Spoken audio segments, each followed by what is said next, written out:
Hey everybody, it's me, Jessica Abel from Autonomous Creative, and I'm here going live today to talk about the creative engine, and in particular, that really tricky phase 2, decide. So today we're going to talk about the creative engine. We're going to talk about the 4-part framework that will help you, or that actually already kind of underlies all of the stuff that you are getting done, all of the stuff that is actually working for you.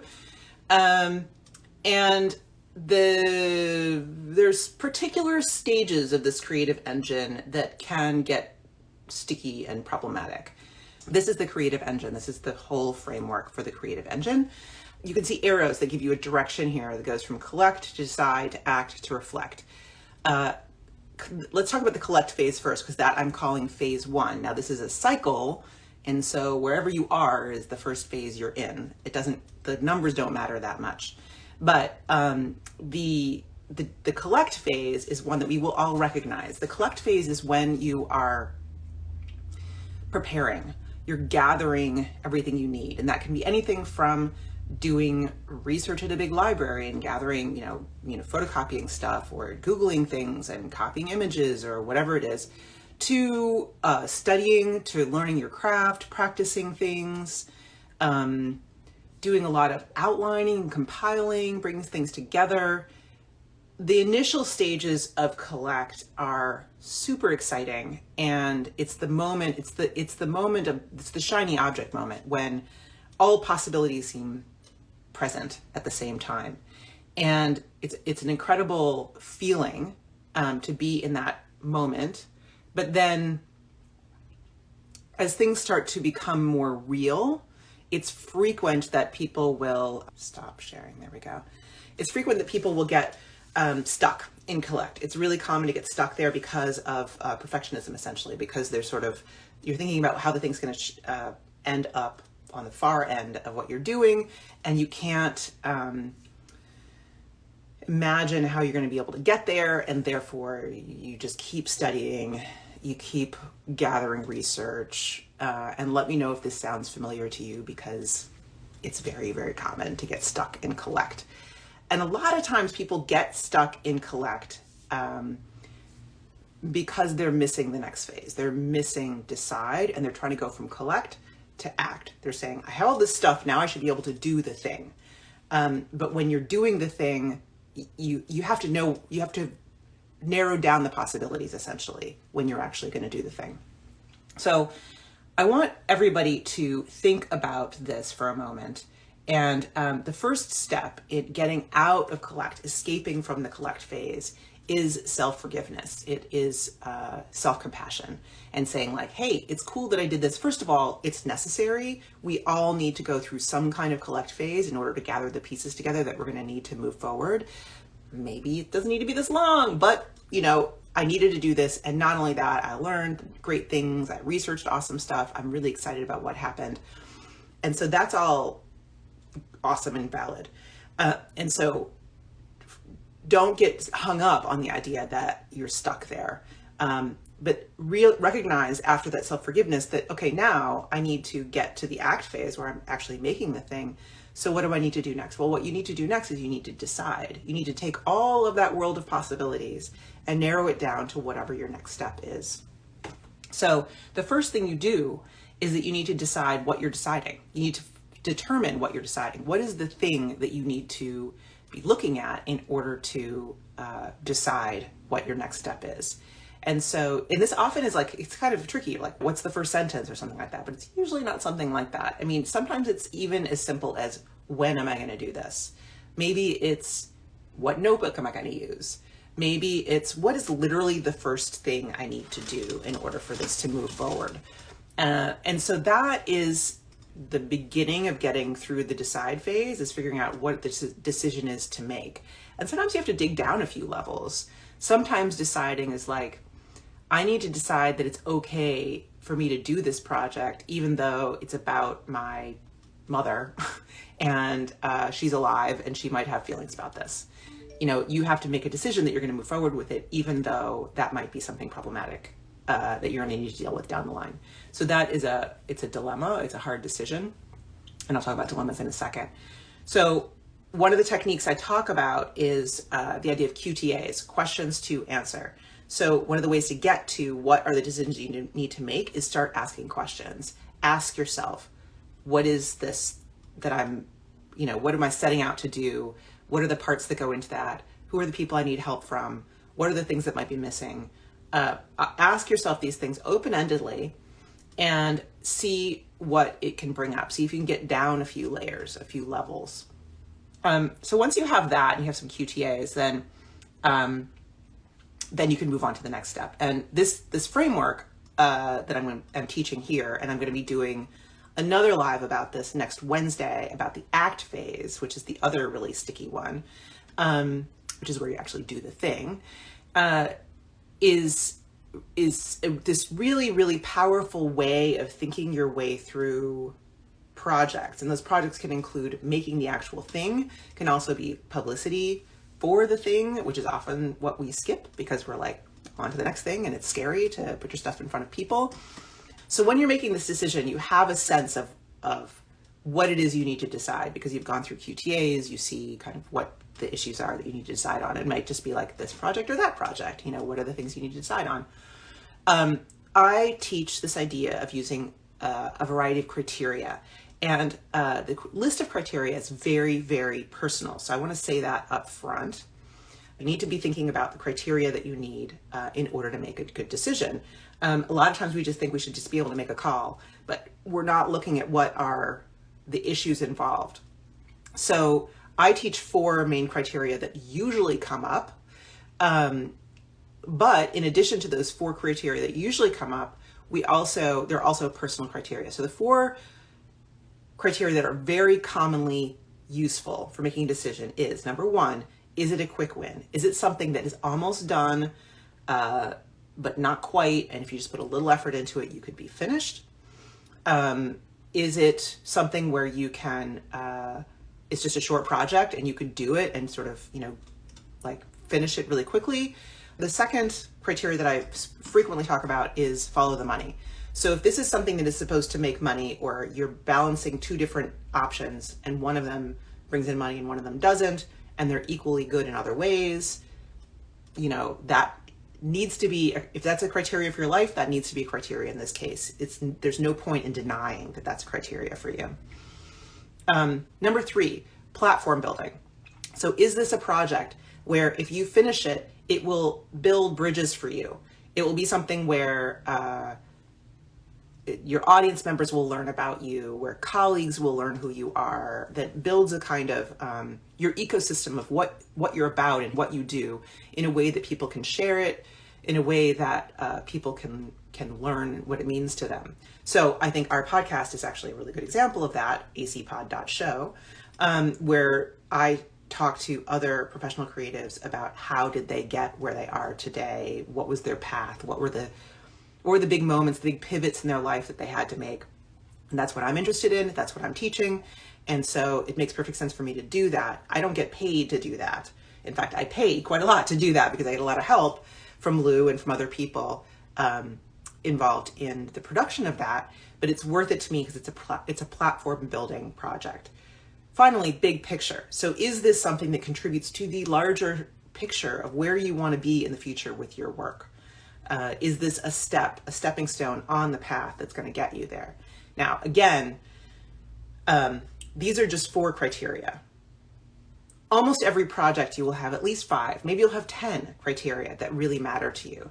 Recently, my husband Matt and I went through this decision-making process around where do we want to live? Like what town do we want to live in? What kind of circumstances do we want to live in? We were thinking, we live in Center City, Philadelphia. We're like, well, do we want to live in another neighborhood in Philadelphia? Do we want to leave Philadelphia? Do we want to move in the suburbs? And there were, I'm going to say 15 criteria, maybe more, that went into this. And we spent quite a bit of time thinking like how important this is to me and to Matt. I think we had separate columns, like who cared about which and those kinds of things. And when you have these columns, you do this literally on a spreadsheet and you can put in numbers and add up the numbers and you can see the difference pop out at you in a way that if you're just thinking about it in a vague kind of way, it doesn't really become evident to you in that same kind of way. There's an additional piece to this that's really helpful, which is the idea of a decision matrix, where if, for example, with the example of moving, living in an urban environment versus a suburban environment is much more important to you than, for example, I don't know, living in a one-story house or something like that. Living in a one-story house would be nice, but, or be terrible or whatever it is, but it's not that important. Whereas living in an urban versus suburban environment is really important. So you could multiply each of the grades you give different options by 3, say, in the urban versus suburban, and by 0 or by 1 in the how many floors does it have. And then when you add up those numbers, you get like an even more powerful suggestion of where you land. So we did this whole process around where we want to live, and weren't really thinking we were going to move anytime soon. Like we weren't really like working toward that. We just knew that sometime in the next, say, 3 to 5 years, we would want to move. But literally within like 6 weeks after we finished going through this process and realized we wanted to stay in Philadelphia, in an urban environment, in a house with certain kinds of, conditions for it, we stumbled on that house, and we are buying that house in 2 weeks. So that is the power of pre-deciding, of understanding what it is you really want and what matters to you, even if you can't get that thing yet.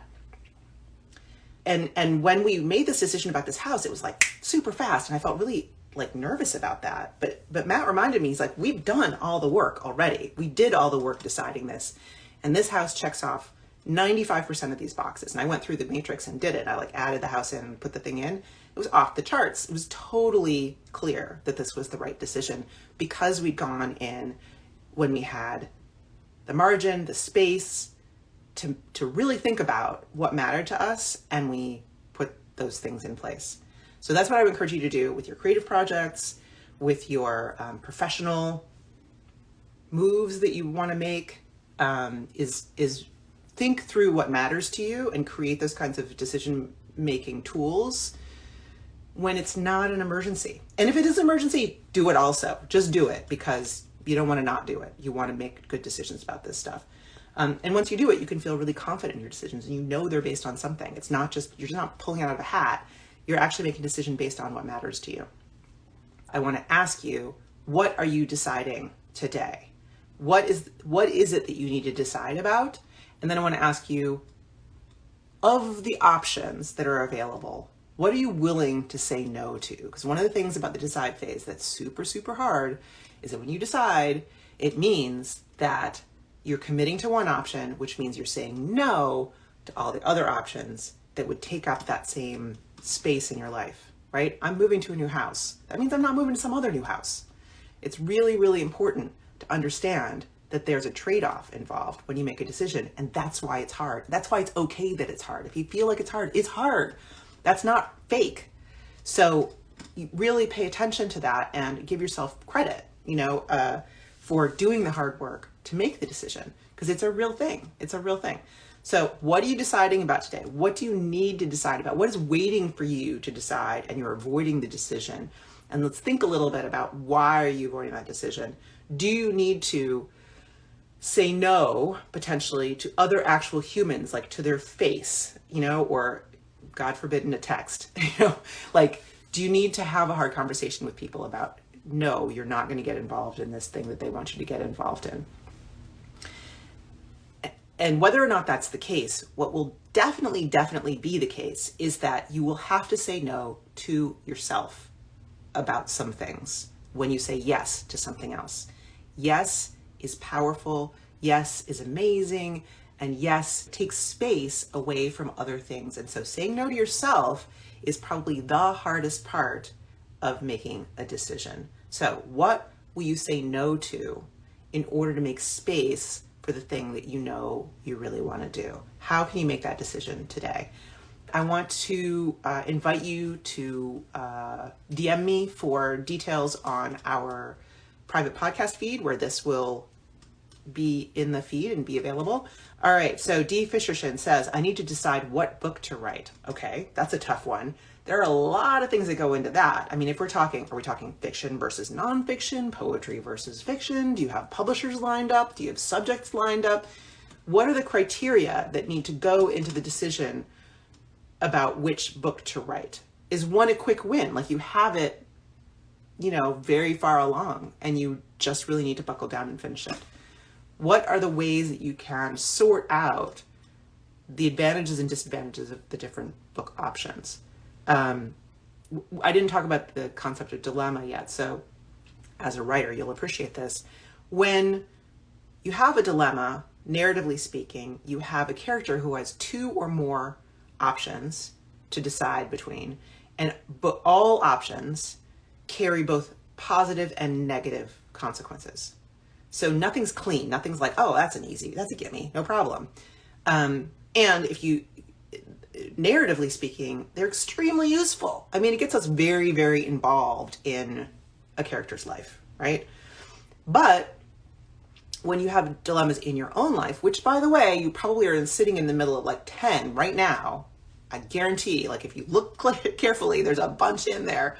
If you have dilemmas in your personal life, it feels terrible because you can see the negative consequences of any decision you make. And we are much more attuned to things we're going to lose and things that are going to hurt us than things that are going to be, positive in our lives. So, D. Fishershin, if you want to share some more details about what it is you're deciding, we can talk about that. If anybody else has any questions about deciding, what are you deciding and what do you what's the dilemma? What are the things that you're going to be giving up if you make one decision or the other decision? That is what I want to ask you to think about today. So D. Fisherson says, that's one of my questions, fiction versus nonfiction. I don't write though. I care about the environment. Write a nonfiction, would it reach many, be depressing? Well, the environment is going to be a little depressing, but you can also have a mission to get people involved in making changes. A writer that I follow, a coach and writer, Jen Loudon, has been doing a climate project, which I think has been really great, where she talks about how to take action and not let it be overwhelming. That might be something that you want to check out, see how she's doing it. And I think that, thinking about what is your mission with this book, like what do you want to do with this book, is really the key question to be asking. And I'm seeing you're talking about doing a cozy mystery and tucking in the idea of, the environmental things that you want to talk about. It's a great idea, but you also say you're not a writer. So is this really the best medium for you? I mean, that's a big question for me, is like, do you want to learn to write? Is this part of the mission, is to learn to be a writer? Because if it's not, then there may be better ways for you to execute on your desire to make changes regarding the environment. Maybe you start a podcast. Maybe you start coaching. Maybe you start a series of discussions. The book may not be the right answer for you. So it's possible that you need to go back a few steps before to the decision of writing a book or not writing a book, before you decide which kind of book to write, if you don't identify as a writer. No problem if you want to do it, go for it. But I think it's important to understand that that's a separate project. Learning to write a book is a whole other thing that you're going to be taking on as well. So Pam Moore says, create a course to sell on my podcast or seek an ad sponsor. Well, that's a really interesting one, where I think you need to look at how comfortable are you teaching? How comfortable are you creating your own marketing? Do you have the tools that you need to create marketing for a course and to actually create the entire business structure around a course? Because that's not trivial.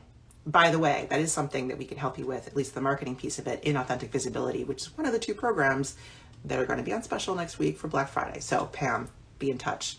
But regardless, with or without that, thinking about, it's not just, am I going to sell a course or am I going to get an ad sponsor? It's like, do I have the listenership on my podcast that will pay me the amount of money I need to make from an ad sponsor if I find one? Do I have the contacts or the structure, or can I find that to get an ad sponsor? Versus, am I ready to start a business? Do I want to start a business? Maybe your podcast already is a business. Okay, that's fine. But then do you want to add the complexity of having a course, having students, having delivery, and creating all the things you need to create in order to create that kind of business? That's a real question that you need to answer. Okay, so D. Fisherson says, I'm a writer who doesn't write. I'm an editor. I do great when I have material. So maybe collaboration is the way to go. Maybe you find a partner. Find somebody who wants to do this with you in some kind of collaborative way. I'm encouraging you to think broadly about how to get to the outcome you want without necessarily tying yourself down to the specific modality that you've already conceived of. So hopefully that will help get you a little further.